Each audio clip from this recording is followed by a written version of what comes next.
Hello and welcome to Power Hour. I'm Gabriella Power. Former US President Donald Trump is back in Pennsylvania for the first time since his assassination attempt. He's vowed to keep rallying while paying tribute to the father and retired firefighter Corey, who was tragically killed in the shooting.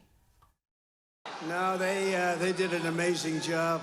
And we have, by the way, we have the doctor, one of the great doctors was there. He worked on Corey, actually. Corey had a hard time. Corey is special. Thank you, doctor. Appreciate it very much. Great. Overnight, chilling new footage has been released of the moments leading up to the assassination attempt, where you can see the shooter moving around on the roof minutes before Donald Trump was shot.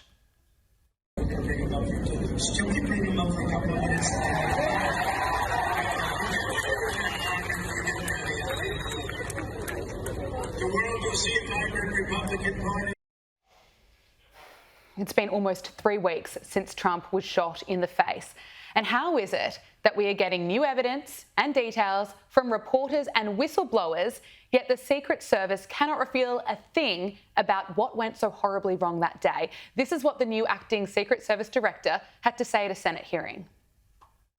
Whistleblowers tell me that, in fact, law enforcement were stationed to be on that roof and that law enforcement abandoned their post because it was too hot. Is that accurate? Senator, I have heard that as well. They posted up inside.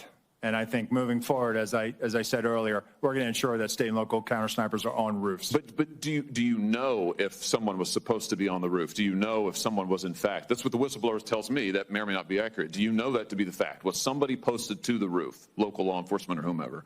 I do not know that to be a fact. Well, can I ask you why you don't know that?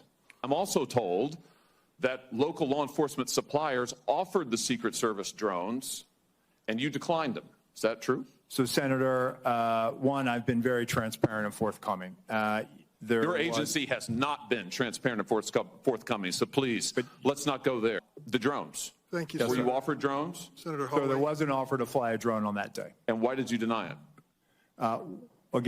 I think the ability of local law enforcement to provide an asset, we probably should have taken them up on it if it was offered. Is it just me, or does it actually get worse every time we hear from the Secret Service? Now, there's less than 100 days to go until Americans vote for their next leader, and sadly, we're at the point where politics is getting ugly. And I'll get into what Donald Trump has had to say about Kamala Harris in just a moment, but I want to start with JD Vance, because recently an old clip of Donald Trump's running mate has resurfaced, describing Democrats as childless cat ladies. We're effectively run in this country via the Democrats, via our corporate oligarchs, by a bunch of childless cat ladies who are miserable at their own lives and the choices that they've made, and so they want to make the rest of the country miserable too. Now, at the risk of stating the obvious, those comments are stupid. They're insulting, and to be honest, I understand why comments like those make people want to just switch off altogether.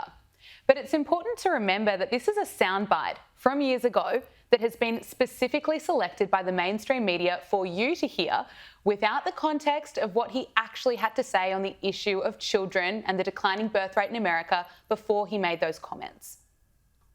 A lot of people are unable to have kids for very complicated and important reasons. There are people, of course, for biological reasons, medical reasons, that can't have children. The target of these remarks is not them. It's important to point that out. It is one thing to recognize that there are people who don't have children. It's one thing to recognize that there are people who don't have children through no fault or choice of their own. But it's something else to build a political movement invested theoretically in the future of this country when not a single one of them actually has any physical commitment to the future of this country. Oh, what's that? He has empathy and understanding for women who may be in a position where they cannot have children. Yes, he does. So before we jump on the bandwagon of how evil JD Vance is and how Kamala can do it all because she is a woman, can we just take a moment and take a look at what he is trying to say and what he's trying to achieve here? Because although this may scare some in America, he actually wants the US to become a country where women and families are better supported to have children. The birth rate is plummeting in America, and that is a problem.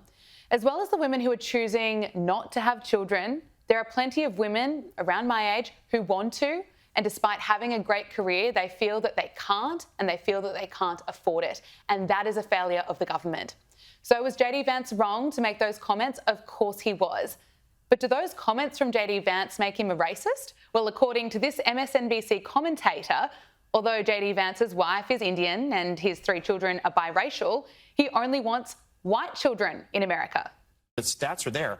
More and more Americans choosing not to have kids, which again emphasizes why J.D. Vance's comments about childless Americans, childless cat ladies, could be so politically damaging. Well, so what's interesting is this natalism that comes from an authoritarian playbook, right? That there need to be more white children, right? That's the idea that there's, this is about great replacement theory, racism, right? This is what this is. So don't misunderstand it for him wanting more children. He wants a certain kind of, racist thing.